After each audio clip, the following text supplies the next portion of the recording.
Hello students, आज हमारा topic है qualitative characteristics of accounting information. कि अकाउंटिंग इन्फॉर्मेशन के कौन से फीचर्स होने चाहिए, कौन सी क्वालिटीज होनी चाहिए। The first one is reliability. एक ऐसी अकाउंटिंग इन्फॉर्मेशन जिसपे हम लोग यकीन कर सकें। The accounting information should be correct, trustworthy, free from bias and major mistakes. अब देखो, करेक्ट का मतलब क्या हुआ कि जो ट्रांजेक्शन की रिकॉर्डिंग है, जो रिकॉर्डिंग और पोस्टिंग है, वो प्रॉपर प्रिंसिपल्स और रूल्स को फॉलो करके की हो। Next is trustworthy. जो भी ट्रांजेक्शन हो उसका एक एविडेंस हो, प्रूफ हो कि वाकई ही बिजनेस में कुछ एक्सचेंज हुआ है। The third is free from bias, कि not influenced by the personal interest, कि उसमें कुछ भी फेवर नहीं लेना है, कुछ अकाउंट्स को मैनिपुलेट नहीं करना है, चेंज नहीं करना है। फॉर एग्जांपल, अगर इन्वेस्टर्स को इम्प्रेस करने के लिए अगर मैनेजर इन प्रॉफिट को 5 लाख की जगह 7 लाख शो कर रहे हैं, तो ऐसी चीजें नहीं होनी चाहिए। The fourth is free from major mistake. ऐसी मिस्टेक नहीं होनी चाहिए कि जो यूजर्स के डिसीजन मेकिंग को अफेक्ट करे। The next point is relevance. It should be relevant which satisfy requirements of users and help users to make decision. तो देखो, इंफॉर्मेशन रेलिवेंट होनी चाहिए, यूजर्स के रिक्वायरमेंट के अकॉर्डिंगली होनी चाहिए, कि जो उनको डिसीजन मेकिंग में हेल्पफुल हो। फॉर एग्जांपल, इन्वेस्टर्स हैं। अब इन्वेस्टर्स को क्या करना है, बिजनेस में इन्वेस्ट करना है, तो उनको इन्फॉर्मेशन क्या चाहिए कि बिजनेस में कितना प्रॉफिट हो रहा है, सेल ग्रोथ क्या है, डिविडेंड हिस्ट्री क्या है, ये सारी चीजें। क्रेडिटर्स हैं, जिन्होंने बिजनेस को क्रेडिट सप्लाई करना है या पैसा उधार देना है, उन्होंने उसको किस रिगार्डिंग इन्फॉर्मेशन चाहिए कि क्रेडिट वर्दीनेस कैसी है बिजनेस की, बिजनेस कितनी जल्दी अपने क्रेडिटर्स को पेमेंट कर देता है। तो इस तरह रिक्वायरमेंट के बेसिस पे इंफॉर्मेशन होनी चाहिए। Next is understandability. अब देखो, इस पॉइंट में accounting information should be presented in simple and clear way so that users can understand easily। तो क्या होना चाहिए कि जो अकाउंटिंग इन्फॉर्मेशन है बहुत ही सिंपल और क्लियर वे से प्रेजेंट होनी चाहिए, ताकि यूजर्स को अंडरस्टैंडेबल हो। ज्यादा कॉम्प्लेक्स नहीं होनी चाहिए कि उनको समझ में ही ना आए। तो बेस्ट है कि अकाउंटिंग इन्फॉर्मेशन को जो प्रेजेंट करना है तो सिंपल चार्ट्स के थ्रू, प्रॉपर हेडिंग हो, या कोई बहुत इंपॉर्टेंट इंफॉर्मेशन है तो उसको हाईलाइट किया हो, ताकि देखते ही यूजर्स को उसकी समझ में आ जाए, उस इंफॉर्मेशन के बारे में अकाउंटिंग इंफॉर्मेशन समझ में आए उनको। Next is comparability. अब देखो, अकाउंटिंग इन्फॉर्मेशन जो है वो कंपेरेबल होनी चाहिए। अगर हम कंपेयर करना चाहें तो कंपेयर कर सकें एक फाइनेंशियल स्टेटमेंट को दूसरी फाइनेंशियल स्टेटमेंट के साथ, ताकि हमें करेक्ट इन्फॉर्मेशन प्रोवाइड हो। अब देखो, दो तरह का कंपैरिजन होता है। एक होता है इंट्रा फर्म कंपैरिजन, जो हम अपनी ही बिजनेस में सेम फर्म पे ईयर टू ईयर, कि पिछले साल का कंपैरिजन इस करंट ईयर के साथ कंपेयर कर रहे हैं हम लोग। एक होता है इंटर फर्म कंपैरिजन, कि एक बिजनेस का दूसरी बिजनेस के साथ कंपेयर करना। इससे क्या होता है कि जो यूजर्स होते हैं उनको बेस्ट डिसीजन लेने में हेल्पफुल होता है।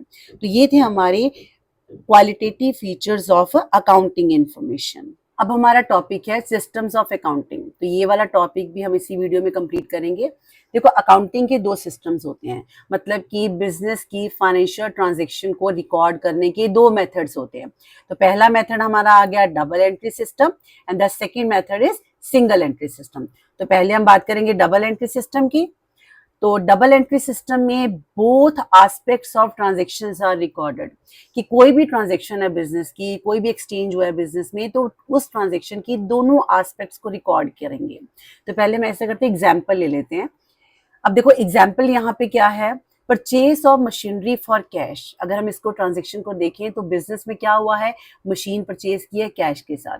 तो पहला एस्पेक्ट क्या आया मशीन में, बिजनेस में क्या आया है, मशीन की बात चल रही है। एक तो हो गया हमारा एस्पेक्ट पहला, मशीनरी। दूसरा क्या है, मशीन हमने कैश में परचेज की है या क्रेडिट पे। तो हमने यहाँ पे कैश में परचेज की है, तो मतलब बदले में बिजनेस में से क्या चला गया, कैश चला गया। तो ये हमारा हुआ दूसरा एस्पेक्ट। तो दो हो गए, इसे हम कहते हैं ड्यूल एस्पेक्ट। अब एक और एग्जांपल लेते हैं। Suppose sale of building for cash. अब हुआ क्या, बिजनेस में बिल्डिंग सेल आउट हुई है, मतलब कि एक एस्पेक्ट हमने बिल्डिंग को सेल किया है, ठीक है। अब बिल्डिंग्स जो सेल किया है वो क्रेडिट पे सेल हुई है कि कैश पे, कि कैश आया है या क्रेडिट पे बात हुई है। तो देखा जाए तो यहाँ पे कैश आया है। तो ये हमारा हो गया पहला एस्पेक्ट, और ये हमारा हो गया दूसरा एस्पेक्ट। तो दो एस्पेक्ट हो गए।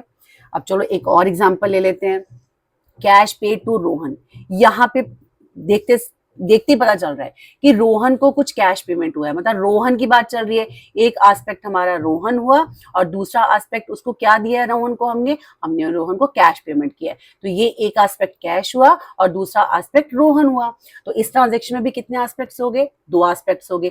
तो इसे कहते हैं ड्यूल एस्पेक्ट। तो अब हम अगर वापस चले तो अब हमें क्लियर होगा कि डबल एंट्री सिस्टम में ट्रांजैक्शन के दोनों एस्पेक्ट्स को रिकॉर्ड किया जाता है। एक एस्पेक्ट को हम लोग डेबिट करते हैं और दूसरे को क्रेडिट करते हैं। फिलहाल आपको याद रखना है डेबिट कैसे करते हैं, क्रेडिट कैसे करते हैं, वो हमारा जर्नल में या rules of debit and credit का टॉपिक है, ठीक है। तो इसका मतलब क्या हुआ कि हम यहाँ पे ड्यूल एस्पेक्ट कंसेप्ट को फॉलो करते हैं, जहाँ पे ट्रांजैक्शन के दोनों एस्पेक्ट्स को रिकॉर्ड किया जाता है। अब उसके बाद आ गया हमारा कि अगर हम एडवांटेजेस की बात करें, डबल एंट्री सिस्टम के एडवांटेजेस क्या हैं, तो बच्चे सबसे पहले क्या है, it is a scientific method based on rules and principles. इनमें प्रॉपर रूल्स एंड प्रिंसिपल्स को फॉलो करने के बाद रिकॉर्डिंग होती है। कंप्लीट रिकॉर्ड है ट्रांजैक्शन का, क्योंकि ट्रांजैक्शन के दोनों एस्पेक्ट्स को रिकॉर्ड किया जाता है, किसी भी एस्पेक्ट को इग्नोर नहीं किया जाता है। नेक्स्ट आ गया, इसमें हमें करेक्ट प्रॉफिट एंड लॉस का पता चलता है। हमारे trading and profit and loss जो होता है उसमें करेक्ट प्रॉफिट और करेक्ट लॉस शो होता है। चौथा आ गया हमारा करेक्ट फाइनेंशियल पोजीशन का पता चलता है बैलेंस शीट में कि हमारे एसेट्स कितनी हैं, लायबिलिटीज कितनी हैं, क्योंकि प्रॉपर रिकॉर्ड अवेलेबल है हमारे पास। कोई फ्रॉड या मिस एप्रोप्रिएशंस के चांसेस नहीं होते हैं, क्योंकि कंप्लीट इंफॉर्मेशन होती है ट्रांजैक्शन की। अगर ट्रांजैक्शन में कुछ हमने परचेज किया है तो वो भी हमारा रिकॉर्ड अवेलेबल है। उस परचेज को हमने कैश में परचेज किया कि क्रेडिट में परचेज किया, तो कंप्लीट इंफॉर्मेशन हमारे पास है। उसके बाद आ गया हेल्प टू कंपेयर। हम लोग एक रिजल्ट को दूसरे एक साल के रिजल्ट को दूसरे साल के रिजल्ट से कंपेयर कर सकते हैं कि क्या क्या चेंजेस आए हैं, ये सारी चीजें। तो ये हमारे हो गए advantages of double entry system. तो next is single entry system. अब देखो सिंगल एंट्री सिस्टम जो होता है उसके नाम से पता चल रहा है सिंगल। अब देखो यहाँ पे इनकम्प्लीट रिकॉर्ड भी कहा जाता है इसको।